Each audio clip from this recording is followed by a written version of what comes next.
Meu nome é José Macário. Sou caminhoneiro há mais de 20 anos.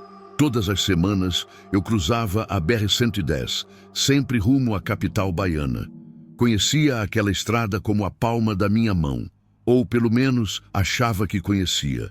Numa noite qualquer, dessas sem data e sem importância aparente, resolvi parar num posto antigo de gasolina, quase engolido pelo mato e pelo abandono. O lugar tinha um cheiro de ferrugem, óleo velho e sujeira, objetos espalhados, bombas quebradas, tudo coberto por poeira e lama.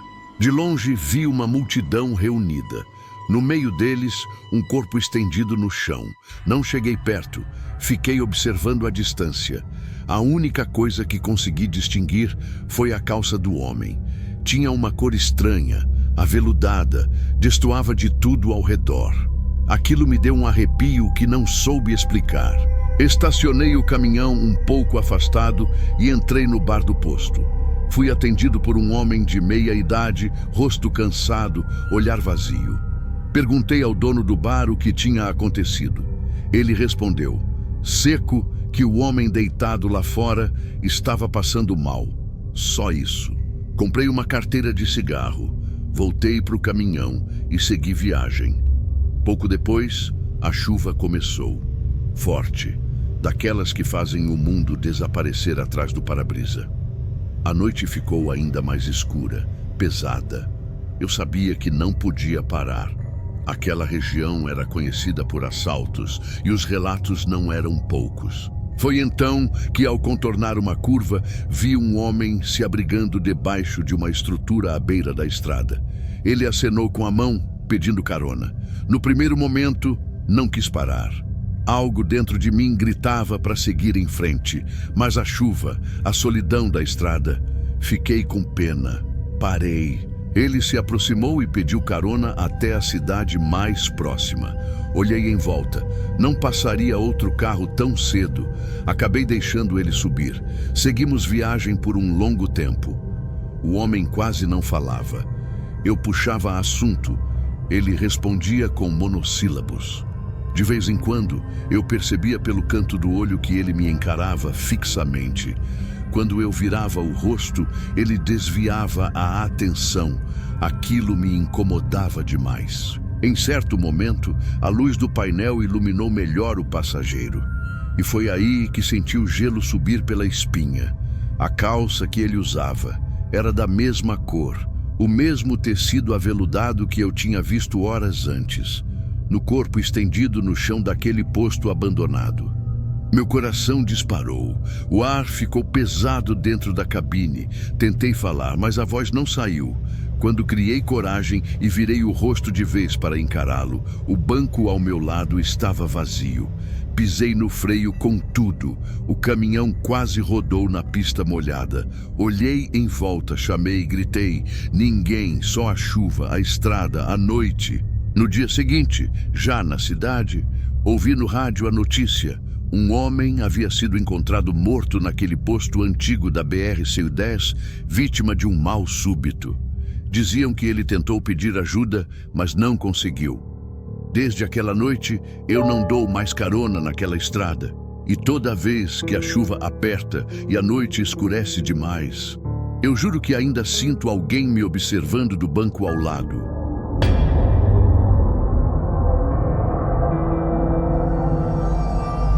O velho caminhoneiro se chamava Agenor Batista, mas quase ninguém o chamava assim. Na estrada era só No, o homem de mãos grossas, barba grisalha e olhos cansados de quem já viu mais asfalto do que gente. Ele dirigia havia 40 anos. 40 anos de noites sem fim, postos vazios, cafés frios e conversas rápidas com desconhecidos que nunca mais voltavam a aparecer. Naquela noite, porém, tudo parecia diferente. O céu estava pesado, carregado como uma promessa ruim. A chuva começou fina, depois virou uma cortina violenta. O vento fazia o caminhão balançar e os trovões rasgavam o escuro como se o mundo estivesse rachando. Agenor apertou o volante. O rádio chiava. Ele sempre deixava ligado. Não gostava do silêncio da estrada, porque no silêncio a mente fala alto demais. Girou o botão. Estática. Mais um pouco. Nada. Até que uma voz surgiu. Clara, baixa, como se estivesse sussurrando direto no ouvido dele. Boa noite, Agenor Batista. Ele franziu o senho. Ninguém falava nome completo assim. Olhou para o painel. Era só o rádio. A voz continuou, calma. Você está na BR-116, quilômetro 312, fugindo de pensar no que fez em 1987. O caminhoneiro sentiu o estômago gelar. A chuva martelava o para-brisa. Ele riu nervoso. Que porra é essa? O rádio chiou. Depois, a voz retornou, agora com um tom quase amistoso. Aqui é a Rádio Noite Longa, frequência 66.6 FM. A emissora que toca aquilo que você tenta esquecer. Agenor engoliu seco. Nunca tinha ouvido falar daquela rádio.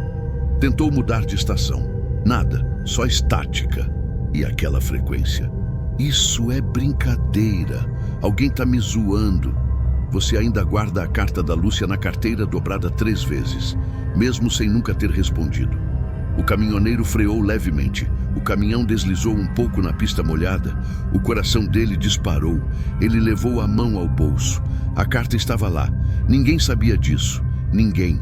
A voz parecia sorrir. Você sente culpa, Agenor, mas não por ter ido embora, e sim por ter voltado tarde demais. Um trovão estourou tão perto que o caminhão vibrou inteiro. Agenor gritou: "Quem é você?" O rádio respondeu com serenidade: "Somos apenas a estrada falando." A chuva aumentou. O mundo lá fora era só escuridão e água. Agenor tentou ligar para alguém, mas o celular não tinha sinal. Claro que não. A voz continuou, como um locutor de programa noturno. Vamos ouvir uma música dedicada à sua filha, Marina, que você não vê desde que ela tinha 6 anos. O caminhoneiro empalideceu. Não fala dela, mas o rádio tocou uma canção antiga, a mesma que Marina cantava no banco de trás quando criança. Agenor sentiu os olhos arderem. Isso não pode... Ela te esperou na janela naquela noite, lembra? Agenor apertou o volante até os dedos doerem. Chega! Ele socou o rádio. O som falhou por 1 segundo, mas voltou, mais próximo, mais íntimo. Agenor, você nunca contou para ninguém o que aconteceu naquela curva em 1999. O caminhoneiro congelou. A curva, a madrugada, o acidente. Ele fechou os olhos por um instante, como se quisesse apagar a lembrança. Mas a voz trouxe tudo de volta. O homem que você atropelou ainda está preso lá, no mato, sem nome, sem cruz, sem descanso. O caminhão parecia mais frio. Agenor sussurrou: "Eu não tive culpa." O rádio chiou como uma risada abafada. "Teve sim, porque você não parou. A chuva virou tempestade total. E então, as luzes da estrada sumiram. Não havia mais placas, nem acostamento, só escuridão." Agenor olhou em volta. "Onde eu tô?" O rádio respondeu. Na mesma estrada que ele ficou. O caminhoneiro sentiu o ar pesado. O caminhão seguia, mas ele não reconhecia nada. Então, no meio da pista, ele viu uma silhueta, um homem parado, imóvel, encharcado. Agenor gritou e pisou no freio. O caminhão derrapou. O corpo desapareceu. Ele respirou ofegante. "Meu Deus!" O rádio sussurrou. "Você está chegando ao destino, Agenor." "Que destino?" "O lugar onde todos os caminhoneiros que fogem da culpa acabam parando." Agenor tentou dar ré. O caminhão não respondia. O motor morreu. O silêncio tomou conta. Só a chuva e o rádio. A voz agora parecia diferente. Não era mais uma só. Eram várias, murmurando, sussurrando. Agenor, volta, paga." Ele tapou os ouvidos. "Não, para!"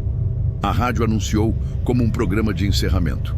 Rádio Noite Longa, 66.6 FM, agradece sua companhia. E lembra, Ninguém dirige para sempre. As luzes internas do caminhão piscavam. Agenor chorava. O rádio soltou o último aviso. Olhe no retrovisor. Ele hesitou. Devagar. Virou o rosto. No espelho, o banco de trás estava cheio. Figuras molhadas, sem rosto. O homem da curva, a filha, a mulher, todos olhando. E então uma voz infantil, suave, disse: "Papai, agora você fica com a gente." O grito de Agenor se perdeu na tempestade. Na manhã seguinte, a polícia encontrou o caminhão parado no acostamento. Motor frio, porta aberta, sem sinal do caminhoneiro. O rádio, porém, ainda estava ligado, chiando, preso na frequência, 66.6 FM, rádio Noite Longa. E quem passava por ali, em noites de tempestade, jurava ouvir seu próprio nome sendo chamado.